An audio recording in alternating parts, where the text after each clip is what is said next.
तो हमारे गली मोहल्लों में असला आम करना पड़ेगा उन लोगों के लिए जो लोग इस असले को चलाना और समझ-बूझ रखते हैं। देखिए अल्लाह पाक से डरने वाले लोग बड़े कम हो गए। अल्लाह इस कौम को अल्लाह हिदायत दे। ये कैमरे की आँख से डरते हैं।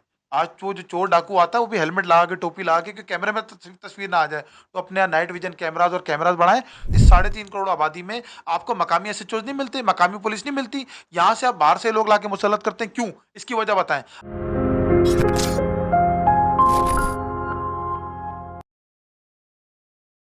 अस्सलाम वालेकुम, आप देख रहे हैं एक और मेरी वीडियो। और आज की वीडियो में हम बात करेंगे कराची की सियासत, समाजी मौज़ूआत, माशी मसाइल, माशरती मसाइल और दीगर बहुत से इश्यूज़ हैं। और इन तमाम मौज़ूआत पर बात करने के लिए बहुत ही अहम शख्सियत मैं उनका तारुफ़ करा देता हूँ। वो बैक वक्त सियासतदान भी हैं, बिज़नेसमैन भी हैं, सोशल वर्कर भी हैं और बिज़नेस के कई हवालों से भी शोहरत रखते हैं। फैज़ान रावत साहब, थैंक यू। कैसे हैं सर? खैरियत से हैं? अल्हम्दुलिल्लाह। क्या कहलवाना ज़्यादा पसंद करेंगे आप, बिजनेसमैन, समाजी रहनुमा, कराची सियासतदान? कराची का खिदमत गुजार। कराची का खिदमत गुजार। वैसे क्या सूरत हाल है कराची की? सूरत हाल को अगर देखें, महंगाई ने जो सबसे ज़्यादा मुतासर किया है वो कराची को किया है। कराची माशी हब है और यहाँ लोग असल में पूरे पाकिस्तान से कराची आते हैं, रोज़गार के ज़राए यहाँ ज़्यादा हैं। कराची को अगर आप स्टडी करेंगे 1947 से, बल्कि उससे भी पहले से स्टडी करेंगे, तो कराची तमाम जो सियासत का महवर रहा है। 1947 से लेके आज तक आप देखेंगे कि कराची ने जिसकी भी हिमायत की है उसने वफाक में हुकूमत की है, चाहे वो कोई भी हो। और कराची से ही अयूब खान का भी डिक्टेटरशिप का खात्मा हुआ था, और जो रिसेंट डिक्टेटरशिप का खात्मा हुआ उसमें भी कराची वालों का किरदार है। अच्छा, रिसेंट डिक्टेटरशिप से मुराद आप इमरान खान की बात कर रहे हैं? अच्छा, अच्छा, मैं इसको डिक्टेटरशिप इसलिए बोलूंगा, मैं उनका हामी रहा हूँ, फैन रहा हूँ। बड़े ज़बरदस्त ज़ोर शोर से हामी रहे हैं बिल्कुल आप। जी। अब इसमें ये है ना कि 14 सीटें उनको कराची से मिली। अल्ताफ़ हुसैन के बाद अगर कराची शहर ने किसी को इज़्ज़त दी तो इमरान खान साहब को दी। लेकिन इमरान खान साहब ने उसका रिस्पॉन्स अच्छा नहीं दिया। वो भी कराची अल्ताफ हुसैन बन जी, गए हैं। कराची वालों के नहीं, कराची वालों के लिए एक नहीं, कराची वाले तो वोट देते आए हैं, आज तक भी वोट देते ही हैं। कराची वालों ने हमेशा, जब कराची वाले हमेशा इज़्ज़त के भूखे हैं ना, उनको इज़्ज़त चाहिए। इज़्ज़त के बदले में उन्होंने इज़्ज़त दी है। हर कौमियत का आदमी कराची में क्यों रहना पसंद करता है? किसी और जगह पे क्यों नहीं जाता? रोज़गार तो हर जगह मिल सकता है। लेकिन कराची वाले वेलकम करते हैं, आने देते हैं। हर कौमियत का आदमी आपको कराची में मिलेगा। इवन सियासत में भी कराची, हाँ, हर कौमियत का बंदा। आप केपीके में आप किसी सिंधी को एमपीए नहीं देखा होगा, लेकिन ये कराची है कि जहाँ एक पठान भी एमपीए है, एक बलोच भी एमपी है। पठान भी हमारा यहाँ पर रहता है। अब देखिए, बेसिकली हमने तो उसको कराचीआइट मान लिया। जो कराची आ गया उसने रिहाइश अख्तियार कर ली, उसका डोमिसाइल कराची का है, रहना कराची में है, तो वो हमारा कराचीआइट है। लेकिन होता क्या है कि हमको रिहायशी पतों पे गिना नहीं जा रहा, हमको गिना जाता है मुस्तकिल पते पे। जाहिर सी बात है, अगर कोई मेरा पश्तून भाई आया है तो मुस्तकिल पता अपने इलाके का लिखवा देता है। लेकिन वो बेचारा वहाँ जाता भी नहीं है, 2-2 3-3 साल वो नहीं जा पाता, अपने रोजगार माशी मसाइल में जो घिरा हुआ होता है। तो मेरा कहना ये है कि उसको यहाँ के लिए काउंट किया जाए। जो रिहायशी पतों पे अगर आप काउंट करेंगे तो उसी हिसाब से हमारा बजट आएगा। अभी आप 1.5 करोड़ गिनते हैं, हम हैं 4.5 करोड़। आपको हमें देने 300 अरब, आप देते हो हमको 100 अरब। मैं मिसाल दे रहा हूँ। तो हमारे वैसे भी 1/3 हमें चीज़ें मिलती हैं। इसी तरह पुलिस का महकमा आप देखिए, पुलिस के महकमे के अंदर हमें पुलिस चाहिए, फ़र्ज़ करें 1000, तो पुलिस मिलती है हमको 300। तो हमें हमारी आबादी के हिसाब से पुलिस, रोड्स, फंड्स, पानी, बिजली सब उसी हिसाब से डिसाइड होता है। अब कराची के साथ देखिए, कराची वो शहर है जो हवाओं का रुख तय करता है। कराची ने हुकूमतों की हवाओं का रुख तय किया है। और इमरान खान साहब ने क्या किया? इमरान खान साहब ने हमसे कहा मास ट्रांजिट देंगे। मास ट्रांजिट तो जो ऑलरेडी मास ट्रांजिट थी उसके ऊपर बस नहीं चला सके, पहली बात। दूसरी बात ये, उन्होंने बोला जी हम आपको डिसैलिनेशन प्लांट देंगे, नहीं दिया। दुबई में कोई मीठे पानी की नहर नहीं है, उन्होंने अपने शहर को खारे पानी को काबिल इस्तेमाल बना लिया, और हम 650 किलोमीटर की बेल्ट को काबिल इस्तेमाल नहीं बना सके। सेकंड थिंग इज दैट, उन्होंने बोला 1 लाख नौकरियां देंगे, ठीक है, उनको मौका नहीं मिला। 3.5 साल के मौके में 70,000 नौकरियां बनती हैं। 7,000 भी दी हुई तो मैं उनसे माफी मांग लूंगा। अगर 50 लाख घरों पे 3.5 साल में 35.5 लाख बनते हैं, अगर उन्होंने, मेरे लीडर ने 3.5 लाख भी दिए तो मैं माफी मांग लेता हूं उनसे, ठीक है ना। उसके बाद और आगे चलते हैं। उन्होंने कहा जी हम मास ट्रांजिट देंगे, मास ट्रांजिट देंगे, मेगा सिटी बनाएंगे, मेगा प्रोजेक्ट्स देंगे। पूरे कराची में कोई मेगा प्रोजेक्ट नहीं बना। दूसरी तरफ आप देखें तो सिंध गवर्नमेंट पे इल्जाम आता है। सिंध गवर्नमेंट की तो लोकल गवर्नमेंट भी अपनी नहीं थी, वो इल्जाम देते हैं लोकल गवर्नमेंट पे और वो फेडरल गवर्नमेंट पे। अब आ जाए, सिंध गवर्नमेंट ने फिर भी मेगा प्रोजेक्ट्स कराची में दे दिए। उनके यहाँ पर ना ना यहाँ पर वो है काउंसलर है, ना एमपी है, ना एमपी है। उसके बावजूद मेगा प्रोजेक्ट मुस्तफा वहाब साहब ने 1.5 साल में, और अभी रिसेंटली आपने जौहर का पुल देखा, डिफरेंट चीज़ें देखी, एनआईसीवीडी देखा, तो वो कुछ ना कुछ दे रहे हैं बगैर सीटों के लिए, बगैर सीटें हासिल किए हुए। और इमरान खान साहब को तो ऐसी 14 सीटें मिल गई थी। अगर मैं इमरान खान साहब की जगह होता तो मैं तो अपना घर और डेरा कराची बना लेता। उन्होंने लाहौर को बनाया, इस्लामाबाद को बनाया, पेशावर चले गए, लेकिन वो उन्होंने कराची आना, इन सब जगहों पे वो रहे हैं, रह के सियासत की है। 15-15 दिन, 20-20 दिन गुजारे, लोगों के मसाइल हल किए, लेकिन कराची को कौन पूछेगा? कराची नहीं को नहीं पिछले नहीं, 50 साल फैजान से। भाई आप उसी पार्टी में रहकर जो एक प्रेशर बिल्ड कर सकते थे पीटीआई के ऊपर, आज जो आप बातें कर रहे हैं, अगर वो उस वक्त अगर आप इसी जान के साथ, इसी एनर्जी के साथ बात करते तो शायद। मैं कभी भी पीटीआई का हिस्सा नहीं रहा, कभी भी, लेकिन मैं उनको गाइड करता रहा, चीजें बताता रहा, जिस तरह जो मेरा मैं किसी भाई को बोल देता था जो उनसे, जो उनके करीब है, या डायरेक्टली उनको बोल दिया। एक दफा मैंने उनको डायरेक्ट लेटर दिया कि बेसिकली देखें, डिफेंस, मैं भी बहुत एक इंपॉर्टेंट बात करने वाला हूँ कि डिफेंस जो है ना, डिफेंस पूरा पाकिस्तान जरूर चलाता होगा, ठीक है, लेकिन डिफेंस से कराची नहीं चलता। हम कराची आइट्स डिफेंस को कराची में मानते ही नहीं है, पहली बात है। काले पुल से उस तरफ की जिंदगी कुछ और है, कराची की इस तरफ की जिंदगी कुछ और है। वहाँ 30-20-30 लाख लोग रहते हैं, वो मेरे अपने हैं। वो यहीं से पैसे कमाते हैं, थोड़े पैसे आते हैं, डिफेंस चले जाते हैं। इनके 14 के 14 एमपीए किधर रहते हैं, एमएनएस किधर रहते हैं, इनके एमपीएस किधर रहते हैं? देखें, सरजानी वाला सरजानी का आदमी चलाएगा, नॉर्थ कराची से सेंट्रल, जौहर से जौहर, गुलशन से गुलशन, इनके सारे एमएन एमपीएस कहाँ रहते हैं? डिफेंस के अंदर। तो डिफेंस से यहाँ आना बहुत मुश्किल होता है भाई। हमें यहाँ से ये तो तकरीबन तमाम ग्रास पार्टियों का नहीं, हाल तमाम है, पार्टियों लाड़काना वाले भी का डिफेंस में रहते तमाम हैं सर। पार्टियों का ऐसा नहीं है। हमारे सेंट्रल के अंदर आप देखें, मिसाल है डॉक्टर आसिम जयाउद्दीन के मालिक हैं, वो रहते ही सेंट्रल में। उस्ताद मसरूर एहसन, वो रहते ही सेंट्रल के अंदर हैं। इसी तरह पीटीआई के अंदर भी ऐसे लोग हैं, जब तक सेंट्रल में रह रहे हैं, मैं मैक्सिमम आबादी की बात करता हूँ कि वहां चले गए हैं। हमारी प्रायोरिटीज डिफरेंट है। आप कहते थे मैं सबसे अलग हूँ, आपने तो वही किया जो सबने किया। अच्छा, अब 50 साल के अंदर, अब पिछले आप देख लें, पिछले साल और उससे पिछले साल, हम 6,000 अरब रुपए पाकिस्तान में जमा होते हैं, 4,000 अरब कराची जमा करके देता है। अच्छा, दूसरे सुने, आपकी प्रायोरिटी क्या है? 50 लाख की आबादी को मेट्रो दे दी आपने, मुल्तान को दे दी, मेरा शहर है मुल्तान। लाहौर, मेरे लाहौर को दे दी, मेरे इस्लामाबाद को दे दी, मेरे पिंडी को दे दी। तो मेरे कराची को किस किस बात की सजा है कि 3.5 करोड़ की आबादी प्रायोरिटी नहीं है, लेकिन 50 लाख की आबादी प्रायोरिटी है, 1 करोड़ की आबादी प्रायोरिटी है। और अभी भी आप एक चीज देखें, कराची सर्कल रेलवे यहाँ के लिए भी, तो वो लेकिन कहाँ देखिए है? वो जमीन नहीं छोड़ रहे हैं, कहाँ कब्जा माफिया जमीन नहीं तो छोड़ कौन रही है। छुड़ाएगा? मैं पीपल्स छुड़ाऊंगा, पार्टी मेरा छोड़ काम रही है। है, पीपल्स पार्टी पीपल्स छोड़ पार्टी तो रही है। ऑलरेडी छुड़ा रही है, पीपल्स पार्टी भी शामिल है, छुड़ा रही है उसके अंदर, और वफाक भी छुड़ा रही है। लेकिन सीरियसनेस की बात है, फंड कौन देगा? वफाक ने फंड देगा। ये वफाक का प्रोजेक्ट था। इस वफाक क्या था, वर्ल्ड बैंक क्या था, उन्होंने कहा पहले आप जमीनें तो जी जी, वागजार कराएं, उसके बिल्कुल। बाद हम और फंड उसकी जारी करेंगे। इसकी बात मैं आपको एक बात और अब बात बताऊं जमीनें कि जो जो है, सर्कुलर रेलवे है ना, हाँ, सर्कुलर रेलवे के पूरे रूट पे आप जाएं, उस रूट पे ज्यादातर मैक्सिमम आबादी को फायदा नहीं होगा। आपको फायदा होगा, आप सारा पाकिस्तान पे मेट्रो बनाएं, आप शारा फैसल में मेट्रो बनाएं, आप मलीर से कोरंगी से मेट्रो उठाएं, आप लांडी कोरंगी से मेट्रो मेट्रो उठाएं। ये सर्कुलर रेलवे का तो आप रूट देखेंगे, आप बोलेंगे यार इसमें तो ज्यादा लोगों को फायदा ही नहीं हो रहा, इसमें तो 5% आबादी को भी फायदा नहीं हो रहा। तो ठीक है, वो बनना चाहिए, मैं उसके खिलाफ नहीं हूं। मैं एक बात ये कह रहा हूं कि सिर्फ बातें हुई हैं कराची शहर में, उसके अलावा काम कोई नहीं हुआ। 200, 300, 500 रक्शे डेली उतरते हैं कराची शहर में, और आप 20 की स्पीड से ऊपर नहीं होती आपके पूरे शहर में। जब जाते हैं, कोई गड्ढा आ जाता है या कोई भी चीज होती है, तो मेरा कहने का मतलब यह है कि मास ट्रांजिट इसकी बेसिक नीड थी, साफ पानी इसकी बेसिक नीड थी, कचरे का उठना यहाँ से बेसिक नीड था। यहाँ पर सेवरेज के इश्यूज बेसिक नीड है। यहाँ टैंकर से पानी मिल जाएगा, जितना मर्जी ले लो, तो लाइनों में क्यों नहीं आ रहा?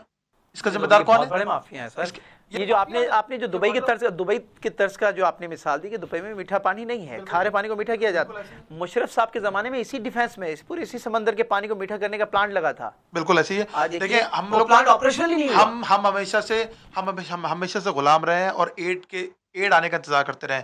1947-48 से लेके अयूब खान के दौर से लेके हम एड का इंतजार करते रहे। हम जंगे होने का इंतजार करते रहे, हम रशिया की जंग में पाकिस्तान तरक्की करता रहे। हमें पाकिस्तान को, मईशत को सियासत से अलग करना पड़ेगा। इस चैप्टर को बिल्कुल एक सेपरेट उस पर चलाना पड़ेगा। और ये बात सिर्फ बिजनेसमैन ही समझ सकते हैं। देखिए, आपका स्टूडियो है, आपका घर है, आपका कारोबार है, अगर फर्ज करें उसका खर्चा 10 लाख रुपए और कमाते 5 लाख रुपए, तो किसी ना किसी दिन वो बंद हो जाएगा। आज पाकिस्तान उस पोजीशन में आ गया क्योंकि कोई पैसे देने को तैयार नहीं है। इन्होंने हर आदमी के आगे हाथ फैला लिए, कोई पैसे देने को तैयार नहीं है। इस वक्त आईएमएफ भी पैसे देने को तैयार नहीं है। बहुत कोशिश कर ली तमाम जगहों पे, तमाम लोगों ने, कोई भी पैसे देने को पाकिस्तान को तैयार नहीं है। क्यों? क्योंकि हम अपने आप को सुधारने के लिए तैयार नहीं है। हम एक ज़राई मुल्क है, हमारे यहाँ गंदम शॉर्ट है। हम एक ज़राई मुल्क है, हमारे यहाँ कॉटन शॉर्ट है। तो ये क्या हो रहा है? ये हमारी हमारी हमारी गलतियां है ना। अब एक बात और मैं आपको बताऊं कि दुनिया ने एक बात आपने सुनी होगी कि मुझे तुम जो है वो पढ़े लिखे माए दो, मैं तुम्हें तरक्की याफ्ता मुल्क देता हूँ। तो हमारे यहाँ जो तालीमी निज़ाम है, तो कौन सा तालीम दूँ आपको मैं? है 50 तालीमी निज़ाम है हमारे यहाँ। मैं आपको कौन से स्कूल की तालीम दूँ? बात यह है कि अगर मेरा बच्चा किसी ऐसे स्कूल में पढ़ता है जो वेल रिकग्नाइज नहीं है, तो उसका माशरे में इज्जत नहीं है, बल्कि होगा क्या, मेरे रिश्तेदार मेरे बच्चे के साथ में दूसरे बच्चों को खेलने से मना कर देंगे कि यार इससे नहीं खेलना, इसका स्कूल डिफरेंट है। तो आज हमारा माशरा किन चीज़ों में फंसा हुआ है कि यार मैंने बच्चे को तालीम दिलानी है, मेरे बाप बाप बीमार हो जाए तो अस्पताल लेके जाना है, मैंने माशरे में ये करना है, मैंने माशरे में वो करना है। दूसरे माशरों की आप मिसाल ले लें, दूसरे माशरों में तालीम एक वेलफेयर का काम है। कारोबारी लोगों को इख्तियार देते हैं तो वो तो यहाँ से भी प्रॉफिट लेने की बात कर रहे देखिए, हैं। कारोबारी लोगों को इक़्तिदार देने के लिए मैंने इसलिए बोला है कि कारोबारी लोग इन चीज़ों को समझते हैं, उनकी फैमिलीज़ भी बाहर जा चुकी हैं, वो इन चीज़ों को समझ गए हैं। ये वो कारोबारी नहीं है, ये कारोबार क्या बढ़ाएँगे कि टेक्सटाइल लेकर आएँगे। देखिए, अभी इंडिया क्या कर रहा है, हम अपने बराबर पड़ोसी को देख लेते हैं। पड़ोसी ने क्या किया जी, 113 अरब डॉलर की एक्सपोर्ट्स कर दी आईटी की। अब उसने देखो सॉफ्टवेयर ज़रूर बनाए होंगे, लेकिन उसने काम क्या किया? बेसिकली उसने बाहर से काम लिया है। होता क्या है कि बाहर अगर आप कोई बंदा रखते हैं कॉल सेंटर में या सर्विसेज में या सॉफ्टवेयर इंजीनियर या डेवलपमेंट इंजीनियर, तो बाहर महंगा पड़ता है। तो इंडिया ने वो सब आउटसोर्स लेके काम और लोगों को आउटसोर्स करना शुरू कर दिया। ये काम हम भी कर सकते थे, ठीक है, हमसे 10 गुना ज़्यादा है, तो हम 10 गुना कम काम करके भी अपने बहुत सारे मसले हल कर सकते थे। अभी तमाम बड़ी-बड़ी आईटी कंपनीज़ में, टेक में उनके लोग बैठे हुए हैं। वो कहते हैं उनके वज़ीर-ए-आज़म कि मैं चाय वाला हूँ, लेकिन चाय वाला बातें क्या कर रहा है? टेक्नोलॉजी की। तो चाय वाला बातें क्या कर रहा है? आर्टिफिशियल इंटेलिजेंस की। और हमारे वज़ीर-ए-आज़म क्या बातें कर रहे अल्टरनेट हैं? फ्यूल की बात कर हमारे रहे हैं वज़ीर-ए-आज़म क्या हम। बातें कर रहे हैं? आटे की लाइन में लोगों को आटे मरवा रहे हैं। आटे की लाइन में लोगों को मरवा रहे हैं। तो ये चीज़ें नहीं चलेंगी, ये वो दौर नहीं है, ये दुनिया चेंज हो गई है। ये दुनिया ने 20-25 साल में एक बहुत बड़ी करवट ले ली है। 1997 में मैंने मैट्रिक किया, मेरा अगर बराबर बैठा हुआ लड़का बोलता कि यार मैं और तुम एक-दूसरे को ऐसे वीडियो कॉल पे देखेंगे, तो मैं कहता यार इसको गुद्दू बंदर में जमा कराओ। लेकिन आज मुझे कोई लड़का मिले और बोले यार फैज़ान साहब, आपके घर में उड़ कर आया करूँगा। मैं बोलूँगा यार सच बोल रहा होगा, इसके पास कोई ना कोई टेक्नोलॉज़ी आने वाली है। तो अब टेक्नोलॉज़ी का दौर है, दुनिया टेक्नोलॉजी में आगे चली गई है। यहाँ इतनी इतनी टेक्नोलॉजी वास्ट हो गई, कहते हैं जी हम जहाँ चाहे बारिश बरसा दें, जहाँ चाहे ये कर दें। तो वो तो उनको टेक्नोलॉजी, अल्लाह पाक अपने पर्दे खोलते रहें। ये अल्लाह पाक की टेक्नोलॉजी है जो अल्लाह पाक ने लोगों को ट्रांसफ़र कर दी है। लोग सीख रहे हैं, टेक्नोलॉजी आगे जा रही है। आज हमारे बच्चे का और उनके बच्चे का जो मेंटल लेवल है, उसकी डिफरेंस चेक कीजिएगा। हमारा बच्चा आज भी सोच रहा है कि सरजानी से डिफेंस का शॉर्टकट कौन सा है, किस किस रोड पे खड्डे कम होंगे, और उनका बच्चा सोच रहा है कि हमें सैटेलाइट पे कैसे जाना है। तो डिफरेंस ऑफ ओपिनियन कर दिया आपने। एक बिल्कुल ही आपने अलग कहानी शुरू कर दी। ये हमारे बच्चे के साथ तो ज़्यादती है। आप तालीमी निज़ाम एक रखें, आप सेहत के महकमे एक रखें, आप पाबंदी लगाएँ सरकारी नौकरों पे। सरकारी नौकरी हासिल करने सब लोग जाते हैं, सरकारी स्कूलों में कोई नहीं पढ़ता, सरकारी अस्पतालों में कोई इलाज नहीं करता। तो इनको पाबंदी लगाएँ कि ना सरकारी अस्पतालों में इलाज कराएँगे, गैर सरकारी इदारों में ना इलाज कराएँगे और ना गैर सरकारी स्कूलों में अपने बच्चे भेजेंगे। आप देखें स्कूल कैसे ठीक होते हैं। यही लोग ये स्कूल ठीक कर देंगे। एक मिस्त्री का बच्चा और एक एक सरमायादार का बच्चा अमेरिका में एक ही स्कूल में पढ़ते हैं, तो पाकिस्तान में क्यों नहीं? और यही हमारे वाले वहाँ पर किसी भी बच्चे को भेज देते हैं, वो ड्राइवर का बच्चा भी साथ पढ़ रहा होता है, उनको कोई इश्यू नहीं है, ठीक है? लेकिन यहाँ पर इश्यू है, यहाँ इश्यू है। ये इश्यू को रिज़ॉल्व करना पड़ेगा, पाबंदियाँ लगानी पड़ेंगी।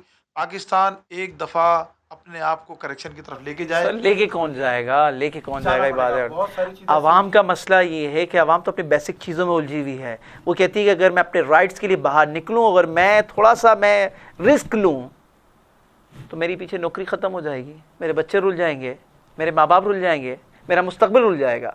रिस्क लेने के लिए तैयार नहीं है। हर डर के पीछे कामयाबी है। इस डर की दीवार को तोड़ना पड़ेगा। अब बात समझिएगा मेरी, ये क्वेटा में हमसे ज़्यादा पैसे हैं, पेशावर में हमसे ज़्यादा पैसे हैं। स्ट्रीट क्राइम क्यों नहीं होता? क्योंकि छीनने वाले को पता है कि ये छोड़ेगा नहीं, इसके पास असला होगा। तो क्यों नहीं भाई, मेरे यहाँ जो टैक्स देता है, जो टैक्स पेयर है, आईजी साहब उसको असला प्रोवाइड करें 25 साल से ऊपर उम्र के वाले को। देखिए यूएसए में क्या होता है कि कोई लाइसेंस नहीं है, आप 18 साल से ऊपर वाला आदमी जाके असला खरीद सकता है। लेकिन उसका नुकसान हुआ ना सर, वो देखिए वो स्कूलों के देखिए अंदर क्या हुआ। थोड़ा बहुत तो नुकसान होता ही है, लेकिन बड़े नुकसान से थोड़ा लेकिन नुकसान। हमारे यहाँ नुकसान ज्यादा हुआ क्योंकि हमारे यहाँ जहालत बहुत है, नहीं, अब पर्सनल अब मैंने लोगों के क्या आपस के इख्तिलाफात बहुत उसके हैं, लिए भी चेंज करें ना। जबान का मसला है, मजहब का मसला उसके लिए है। चेंज करें, उसके लिए जो टैक्स पेयर है, जो फेडरल गवर्नमेंट में रजिस्टर्ड है, 25 साल से ऊपर है, कारोबार करते हैं। जो कारोबार करता है समझदार आदमी होता है। कारोबारी लोगों के झगड़े आपने बहुत कम देखे होंगे। या कोई पढ़ा लिखा आदमी कहीं नौकरी कर रहा है, उसका अगर वो टैक्स पेयर है, 25 साल से ऊपर उम्र है, उसको लाइसेंस इशू करें कोडल फॉर्मेलिटीज पूरी करके। जब ये लाइसेंस इशू होंगे, अपने घरों के बाहर, अपनी दुकान के बाहर, अपने कारोबार के बाहर लिख के लगा दें, लाइसेंस वेपन इनसाइड। फिर मैं देखता हूँ कौन चोरी करने आपके यहाँ आता है। ये बड़े कमज़ोर लोग होते हैं जो चोरी चकारी करते हैं, ये डरपोक लोग होते हैं। इनको पता होता है कि आप निहत्थे खड़े हैं, तो आते हैं। इनको सिर्फ़ ये पता चल जाए कि इनमें से एक के पास भी असला है, तो कभी भी नहीं आएँगे और लाइसेंस वेपन है। तो हमारे गली मोहल्लों में असला आम करना पड़ेगा उन लोगों के लिए जो लोग इस असले को चलाना और समझ-बूझ रखते हैं। सेकंड थिंग इज़ दिस, ये आगे बात बढ़ानी पड़ेगी कि हम कैमरा कल्चर लेकर आएँ जो हमारे, देखिए अल्लाह पाक से डरने वाले लोग बड़े कम हो गए। अल्लाह इसको हमको अल्लाह हिदायत दे। ये कैमरे की आँख से डरते हैं। आज वो जो चोर डाकू आता है वो भी हेलमेट लगा के, टोपी लगा के, कि कैमरे में तस्वीर ना आ जाए। तो अपने यहाँ नाइट विजन कैमराज़ और कैमराज़ बढ़ाएँ। थर्ड थिंग इज़ दैट कि अगर किसी इलाके में तीसरी चौथी दफ़ा कार्रवाई हो जाए, 2-2 3-3 दिन छोड़ के, तो इसका मतलब वो एसएचओ कॉम्पिटेंट नहीं है। उस एसएचओ को कहीं और भेज दें भाई, दूसरा एसएचओ लगा दें। फिर एक और बात, इस 3.5 करोड़ आबादी में आपको मकामी एसएचओज़ नहीं मिलते, मकामी पुलिस नहीं मिलती। यहाँ से आप बाहर से लोग लाके मुसल्लत करते हैं, क्यों? इसकी वजह बताएँ। अगर मुकामी एसएचओ होगा, मुकामी लोग होंगे, आपका भाई आपके इलाके में एसएचओ होगा, तो मुकामी वो बच्चा सर असल में पुलिस में जाना नहीं चाहता है, चाहता है, ऐसी बात नहीं है, वो उसको कहता है फेल मैं कर बैंक में उसको जाऊंगा। फेल कर देते हैं। देखें, फिर तो मैं बात कर दूँगा दूसरी वाली, बांग्लादेशियों को भी फ़ौज में भर्ती नहीं किया जाता था, बस। तो मैं इससे आगे बात करूँगा तो फिर नाराज़गी हो जाती है बहुत जगह पे। मकामी लोगों को हर जगह आपको मौका देना पड़ेगा। नहीं तो देखें, सीएसएस में किसने रोका है सर मुकामी को? सीएसएस में देखें एक और टीसीएस इश्यू में है। किसने रोका है? देखें, सीएसएस में लोग जा रहे हैं, सीएसएस में लोग अब समझना शुरू कर आपको दिया। पता है बलूचिस्तान के बच्चे बहुत आगे जा रहे हैं, अच्छा, बलूचिस्तान में एक और हालांकि इशू, वसाइल की कमी है, अच्छा वसाइल की कमी है। बलूचिस्तान में एक और इशू है कि आबादी वहाँ फिर भी कम है, कंट्रोल्ड आबादी है। और बलूचिस्तान इस वक्त पाकिस्तान का आप समझे 40% एरिया बलूचिस्तान में आता है। तो उस वजह से वहाँ पर थोड़े अपॉर्चुनिटीज़ ज़्यादा हैं। यहाँ अपॉर्चुनिटीज़ का गैप आ जाता है। एक सिंध का और शहरी इलाकों का और दही इलाकों का एक इशू है, वो भी एक इतना बड़ा नहीं है। वो 60-40 का एक रेशो है, उसको भी हम एडमिट करने को तैयार है, कोई इशू नहीं है। वो 40 तो ना छोड़े कम से कम। अगर 60 अगर वो उधर जा रहा है, फिर एक मेरिट का एक अपना एक कोटा है, उसको भी ना छोड़ें। तो अभी बहुत सारे लोगों ने, बहुत सारे इदारों ने काम स्टार्ट कर दिया है सीएसएस कराने पे कराची के लड़कों को। देखिए, कराची में बहुत बड़ा ब्रेन है, वो ब्रेन ड्रेन नहीं होने दें। ये ब्रेन ड्रेन हो रहा है। ठीक, चलो आप आखिरी, मैं इस बात पे लेके आता हूँ। जो आपने कहा कि एक नया ब्लड चाहिए, सियासत को भी नया ताज़ा खून चाहिए। अब ताज़ा खून के लिए ताज़ा लोग चाहिए। अगर आप फिर अगेन वही पुराने खून जिनके जिस्म में है उसी को दोबारा आजमाएंगे, उन्हीं को अप्रिशिएट करेंगे, उन्हीं को हाईलाइट करेंगे, उन्हीं को आगे सपोर्ट करेंगे, तो फिर ये तब्दीली की जो उम्मीद है हमारे अंदर, वो तो नाउमीदी में बदल जाएगी। उसकी एक मिसाल मैं देता हूँ, हिंदुस्तान की आम आदमी पार्टी लगाइए, देखिए आज उनके अचीवमेंट्स देखिए, बदल के रख दिया उन्होंने अपने कैपिटल को। उन्होंने देखा नहीं, ये वफाक में बेशक जिसकी भी हुकूमत है, लेकिन अपने डोमेन में रख के, और उन्होंने इलेक्टेबल्स के मामले में कॉम्प्रोमाइज़ नहीं किया।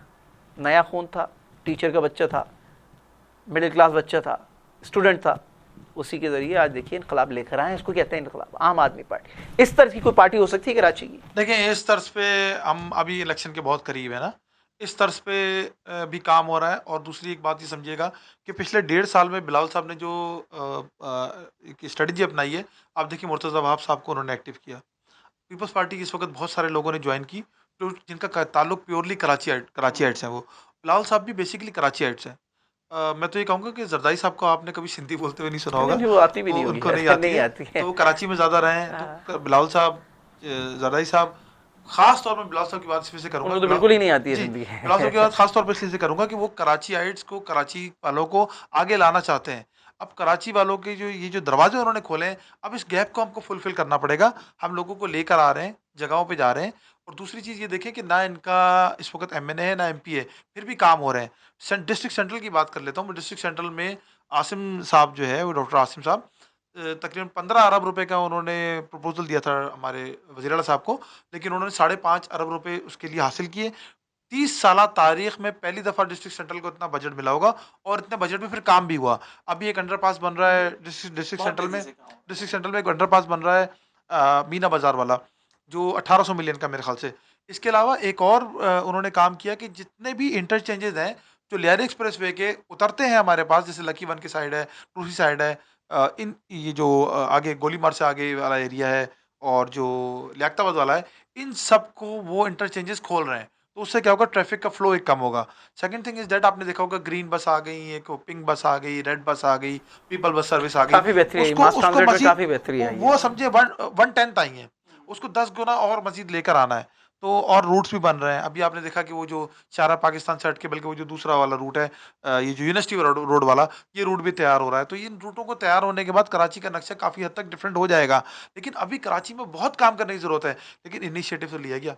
तो ये इसी इनिशिएटिव को देखते हुए मैंने पिछले गुज़श्ता 2 महीने पहले पाकिस्तान पीपल्स पार्टी को जॉइन किया। लेकिन अभी आप इंडिपेंडेंट इलेक्शन लड़ इंडिपेंडेंट रहे हैं। इलेक्शन लड़ने की एक वजह है कि पीडीएम ने फोर्स किया चेयरमैन साहब को कि जी हम इलेक्शन नहीं लड़ना चाह रहे और हम इलेक्शन नहीं लड़ेंगे। क्या वजूहत है वो बेहतर जानते हैं। हम उस वक्त नए नए आए थे तो हमने कहा जी हम अपने आप को आजमाएंगे, आवाम में जाएंगे, तो हमें आप जाने दें। तो वो फिर हम आवाम में आ गए और परमिशन मिल चुकी है आपको जी पार्टी बिल्कुल से? बिल्कुल आवाम में आ चुके हैं। सपोर्ट भी करेंगे वो? सपोर्ट तो देखें हम पब्लिक से मांगेंगे, अच्छा, ठीक है ना। अच्छा, आप ये देखिए कि पार्टी के वोट भी है ना, पार्टी का वोट बैंक भी होगा। जब हम वहां पर आ गए, हाँ। जब ग्राउंड में उतर गए, तो आप ये देखें कि सिर्फ आज़ाद उम्मीदवार उतरे हुए थे और कराची से 14 नशिस्तों पे इंतखाबात था। मेरे ख्याल से सॉरी 11 नशिस्तों पे इंतखाबात था, 3 पे पहले हो चुका है। तो पीटीआई पहुंच गई हाई कोर्ट चीफ जस्टिस के पास कि जी इसको मुलतवी करो। उन्होंने कहा जी आगे आगे डेट दे दी। फिर रोते धोते पहुंच गए फिर दोबारा कि जी ये तो बेल्ट छप जाएंगे, खुदा का वास्ता इलेक्शन मुलतवी करें। एक तरफ आप इलेक्शन चाह रहे हैं, 1 साल से नशिस्तें जो खाली हैं वो कह रहे हैं जी हमने इस्तीफे नहीं दिए। जब इस्तीफे नहीं दिए भाई तो तुमने फॉर्म क्यों भरा, फॉर्म भर के निशान क्यों अलॉट कराया, फिर तुमने दोबारा अपना वो जमा कराया, अपना पार्टी से जो मिलता टिकट वो जमा कराया। जब बैलेट पेपर छप गए तो तुम कोर्ट पहुंच गए जी इलेक्शन खत्म करो। इलेक्शन होने तो 16 मार्च को, 7 मार्च को आपने इसको जो है वो विधेयक करार दिलवा दिया कि जी इसको रोकें। उस पे वो आ गया, स्टे आ गया और वो इलेक्शन रुक गए। आप आज़ाद उम्मीदवारों से इतना खौफ खा रहे हैं यार। आप तो चले जाते ना। आपको आपको इलेक्शन में जाना था ना, आपको नेशनल असेंबली में जाना था। आप कह रहे हैं हमने इस्तीफे नहीं दिए, तो सबसे अच्छा काम था। 16 को आप जीतते, 17-18 को नोटिफिकेशन होता, आप पहुंच जाते असेंबली में। इतना खौफ आपको आज़ाद उम्मीदवारों से हुआ कि आप वहां पर गए। ये असल मेरे ख्याल से कराची में उनकी तंजीम साजी बड़ी कमज़ोर है शायद पीटीआई की, इस कराची वजह में से तो मैं इनको कहता हूँ अब कि शायद खान फाइव साहब की शख्सियत पर वोट कराची वाले ना दें। नहीं देंगे, बिल्कुल भी नहीं देंगे, देंगे। खान साहब देखिए, मैंने तो ज़ाती तनकीद की ही नहीं। मैंने जितनी बातें आपको बताई, उन्होंने वो चीज़ें नहीं की हैं और उनकी पूरी पार्टी ग्राउंड पे नहीं है। किस जगह पे ग्राउंड पे है, ठीक है? फिर रियासत मदीना की बात करते हैं, अमल कुछ और हैं, दूसरे देखिए मैं किसी देखो मैं उनकी इज़्ज़त करता हूँ, तमाम लीडर्स की इज़्ज़त करता हूँ। हमें एक दूसरे लीडर्स की इज़्ज़त करनी पड़ेगी तो हम आगे बढ़ सकते हैं। अगर मैं उनको ज़ातियात पे कोई बात करूँ तो फिर ना नहीं, नामुनासिब हो अब जाएगा। चले ओवरऑल पीडीएम की जो हुकूमत है उसकी जो कारकर्दगी है, उसमें पीपल्स पार्टी का भी शेयर है, बिल्कुल। तो नुकसान नहीं होगा? देखिए Peoples Party, Pakistan Peoples Party ने बेसिकली ये मुल्क को, कौम को बचाने के लिए, एक सिस्टम को बचाने के लिए इस सिस्टम में आगे बढ़ी है। आपको पता है कि जब ये 4 अप्रैल को ये सब मामलात हुए, 11 अप्रैल को ये सब मामलात हुए और जब ये हटे वहाँ से, तो ये तो जब पीडीएम ने कंट्रोल किया इस गवर्नमेंट को, वो तो इसलिए किया कि चलें पाकिस्तान को किसी तरीके से आगे लेके जाया जाए, टेन्योर पूरा किया जाए। अब आप ये समझे ना बात कि खान साहब एक जगह बैठे हुए हैं और उनके पास अक्सरियत थी तो हुक्मरानी कर रहे थे। जब अक्सरियत खो दी उन्होंने और किसी और पार्टी को अक्सरियत मिल गई, तो उसूलन तो स्पोर्ट्समैन स्पिरिट ये है कि वो अपना टाइम पूरा कर लें। लेकिन खान साहब तो ये तो वही हुआ कि वो खान साहब आउट हो गए किसी भी तरीके से और उस सर पे बल्ला लेके एम्पायर के सर पे मार दिया। अब वो आईसीसी से बोल रहे हैं जी दोबारा से इलेक्शन कराओ, दोबारा से मैच कराओ। ठीक है, तो अब ये इस सिनेरियो में कराची में पीपल्स पार्टी का मुस्तकबिल क्या देख रहे हैं? पीपल्स पार्टी का मुस्तकबिल बहुत ताबनाक है। आप बिलावल साहब की को स्टडी करें पिछले 6-8 महीने में, उन्होंने काफ़ी काम किया है। एनएससीवीडी दिया और उससे पहले बाकी चीज़ें दी। एक साइबर नाइफ वाला जो प्रोजेक्ट है आपके सामने है, और भी चीज़ें हैं जो गुलिस्तान जौहर का प्रोजेक्ट है, दूसरी चीज़ें कराची में काम हो रहे हैं। उनकी वो विलिंग है कराची में बहुत ज़्यादा काम करने के लिए। लेकिन कराची वाले विलिंग नहीं है वोट देने के लिए। कराची वाले विलिंग हो जाएंगे, समझदार हो गए। मैं तो कराची वालों को एक मैसेज दूंगा कि भाई तुम समझदार हो जाओ, जिस तरह कश्मीरी समझदार हैं, जिस तरह बलूचिस्तान वाले समझदार हैं, जिस तरह गिलगित बल्तिस्तान वाले समझदार हैं। जिसकी गवर्नमेंट आती है उसके साथ शामिल हो जाते हैं और अपना काम ले लेते हैं। 97 और 2000 के अंदर मैं लाहौर में घूमता था ना, तो जगह जगह लीथें और घोड़ों की जो अलादतें वो पड़ी होती थी। आज लाहौर बिल्कुल ही पलट गया है। क्यों पलट गया है? उधर जो भी हुकूमत आई, काफ लीग आई उसने काम किया, मुशर्रफ साहब गए आए उन्होंने काम किया, पीपल्स पार्टी आई उसने काम किया, फिर दोबारा से जो है वो नून लीग आई उसने काम किया, अब दोबारा से वहाँ पर पीटीआई आई उसने काम किया। तो पंजाब वालों ने अपने काम तो हर चीज़ ली है, वो मेरे ही शहर है, लेकिन उन्होंने अपने आप को अपना इंफ्रास्ट्रक्चर डेवलप कर लिया और हम लोग पीछे रह गए। क्यों? हम दूसरी सियासतों में पड़ गए, हम इसके पीछे उसके पीछे उसके पीछे, और बड़ा बड़ा हमने खराबी पैदा कर ली। खान साहब को तो हमने मशवरा उस वक्त भी दिया था कुछ दोस्तों के थ्रू कि आपकी गवर्नमेंट फेडरल में आ गई है, अब आप जिसकी सूबे में गवर्नमेंट आ गई उसको साथ लेके चले। क्यों नहीं चले वो पीपल्स पार्टी को साथ लेके? इसी उसके अंदर असेंबली के अंदर पीपल्स पार्टी ने उनको ऑफर की थी जब वो जीत गए थे कि हम आपके साथ चलने को तैयार हैं और पुरानी बातें आप छोड़ें, आगे चलते हैं।